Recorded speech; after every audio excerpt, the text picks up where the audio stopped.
Hello and welcome back to Shakesyear. We are still working on King Lear, and today we get to hear from Kent at what in many versions is the end of Act 2, Scene 2, but in the folio, Act 2, Scene 2 continues through the rest of Act 2. Other people have split it up in other smaller scenes, but anyway, we'll get to that in a second. So what's going on? Everybody's converging on Gloucester's house. Regan doesn't want to deal with her dad at her house because she got letters from Goneril saying that Lear is crazy and destructive with his knights and on his way to her. So she's trying to head that off and confront him at Gloucester's instead of inviting him into her place. Kent is also on the way to Gloucester's with letters from Lear to talk to Gloucester to make sure that he's still on his side, all that sort of thing.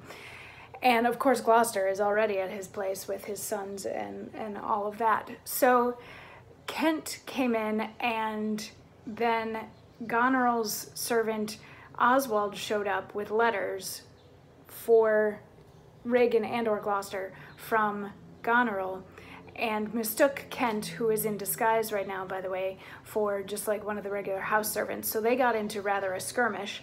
And then Cornwall and Regan and Gloucester came in, and Cornwall and Regan were very upset with Kent, not realizing that it's actually Kent, thinking that it's just another servant. So they put him in the stocks overnight. So they, like clamp his feet, clamp his hands so he can't move, and he has to just sit outside in the yard all night in the stocks. And Gloucester was against this. Gloucester doesn't think that this was a wise choice to stock Lear's servant. But there's not much that Gloucester could do about it. So right before he leaves the stage and leaves Kent all by himself, Gloucester's like, "I'm sorry that I couldn't help." And Kent's like, "That's all right, I'll just sleep, whatever, it's a thing." And then as soon as Gloucester leaves and Kent just has a moment sitting there in the stocks, he says, "Good king that must approve the common saw, thou out of heaven's benediction comest to the warm sun. Approach, thou beacon to this underglobe, that by thy comfortable beams I may peruse this letter. Nothing almost sees miracles but misery.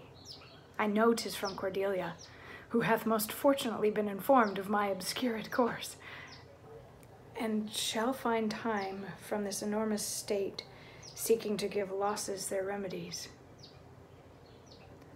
All weary and o'erwatched, take vantage, heavy eyes, not to behold this shameful lodging.